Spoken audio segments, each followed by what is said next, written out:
Hello friends, welcome to அன்புடன் இந்து. இன்றைக்கி Sunday vlog பார்த்தீங்கன்னா, அன்றைக்கி பௌர்ணமிங்கிறதால ஆடி பௌர்ணமி வந்ததால் சத்யநாராயண பூஜை பண்ணுவோம். அன்றைக்கி நான் பிரசாதமாக ரவா லட்டு பண்ணியிருந்தேன். ரவா லட்டு பார்த்திங்கன்னா ரொம்பவே சிம்பிளாக பண்ணிடலாம். அதுக்கு ஒரு பேன் ஹீட் பண்ணிக்கோங்க. அதில் 2 டேபிள் ஸ்பூன் நெய் விட்டுக்கோங்க. நெய் நல்லா உருகட்டும். அதுக்கப்புறமா முந்திரி பருப்பு, பாதாம் பருப்பெல்லாம் நான் குட்டி குட்டியாக கட் பண்ணியிருக்கேன். ஸோ அதை ஆட் பண்ணிக்கலாம். முந்திரி பருப்பும் பாதாம் பருப்பும் நல்லா வறுத்து எடுத்துக்கோங்க. அதுக்கப்புறம் நீங்கள் உலர் திராட்சை போட்டு நீங்கள் ஆட் பண்ணிக்கோங்க. ஃபஸ்ட்டே உலர் திராட்சை போட்டிங்கன்னா நல்லா பார்த்திங்கன்னா கருகிடும்.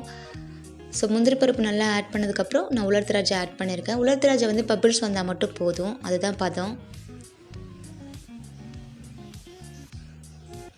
ஸோ பாருங்கள், பபிள்ஸ் வந்துருச்சு. அதுக்கப்புறம் பார்த்திங்கன்னா நான் 1 கப் அளவுக்கு நான் ரவா எடுத்திருக்கேன். நான் பாம்பே ரவா எடுத்திருக்கேன். பாம்பே ரவானா பார்த்திங்கன்னா ரொம்ப மெலிசாக இருக்கும். சீக்கிரம் பார்த்திங்கன்னா கொஞ்சம் மாவு பதமாக இருக்கும். சப்போஸ் நீங்கள் பெரிய ரவா இருக்கும் இல்லைங்களா, கொஞ்சம் கல் மாதிரி இருக்கும் சர்க்கரை பதத்துக்கு, அது மாதிரி இருந்தால் நீங்கள் பல்ஸ் மோடில் மிக்சியில் போட்டுட்டு அதுக்கப்புறம் கூட ஆட் பண்ணிக்கோங்க. அதுக்கப்புறம் நீங்கள் எந்த கப்பில் நீங்கள் ரவா எடுத்தீங்களோ அதில் 3/4 கப் சர்க்கரை கரெக்டாக இருக்கும். நான் சர்க்கரையை பார்த்திங்கன்னா பவுட்ரு பண்ணி சேர்த்துருக்கேன். அப்போ தான் சீக்கிரம் மெல்ட் ஆகும்னு. அவ்வளோதான். ஃபைனலாக பார்த்திங்கன்னா சர்க்கரைலாம் நல்லா கரைஞ்சதுக்கப்புறம் ஒரு 2 டேபிள் ஸ்பூன் பார்த்திங்கன்னா காய்ச்சின பால் ஊற்றி நீங்கள் உருண்டை பிடிக்கும் போது சீக்கிரமாக உருண்டை பிடிச்சிரும். பாருங்கள், எப்பயுமே காய்ச்சின பால் ஊற்றுனீங்க அப்படின்னா சீக்கிரமாக உருண்டை பார்த்திங்கன்னா நல்லா ஸ்ட்ராங்காக வரும். ரவாவும் பார்த்திங்க அப்படின்னா நீங்கள் பெரிய பெரிய ரவாவாக எடுக்காமல் இந்த மாதிரி பாம்பே ரவா பார்த்திங்கன்னா கொஞ்சம் மாவு பதத்தில் தான் இருக்கும். அது எடுத்திங்கன்னா நல்லாயிருக்கும் ரவா இந்த மாதிரி. ஸோ நட்ஸ்லாம் இருக்கிறதால பார்த்திங்கன்னா பார்க்கவே கொஞ்சம் நல்லா அழகாக இருக்கும்.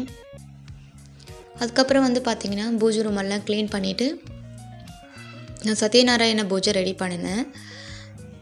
சத்யநாராயண பூஜனைக்கு பார்த்திங்கன்னா ரொம்பவே சிம்பிளாக பண்ணிடலாம். நான் எப்பயும் போல் கலசம் ஆல்ரெடி எப்படி பண்ணணும்னு நான் என்னோடய வீடியோவில் உங்களுக்கு டிஸ்கிரிப்ஷன் பாக்ஸில் பண்ணியிருக்கேன். ஸோ அதை பார்த்து நீங்கள் கலசம் எப்படி வைக்கணும் ரெடி பண்ணிக்கோங்க. ஸோ இதில் பார்த்திங்கன்னா ஃபஸ்ட்டு நான் விநாயகருக்கு மஞ்சளில் பிடிச்சி விநாயகர் வச்சுட்டேன். நவகிரகங்களுக்கு பார்த்திங்கன்னா நவதானியங்கள் வச்சுருக்கேன்.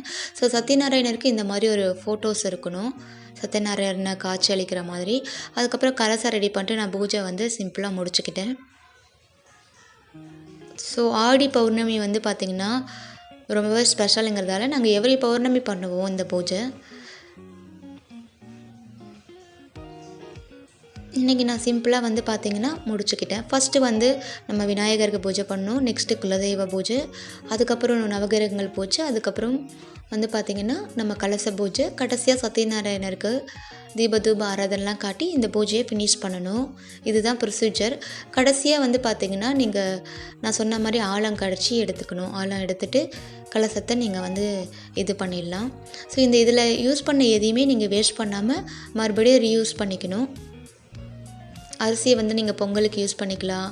மஞ்சளை பார்த்திங்கன்னா நீங்கள் குளிக்கிற மஞ்சளோடு சேர்த்துக்கலாம். தேங்க்ஸ் ஃபார் வாட்சிங்.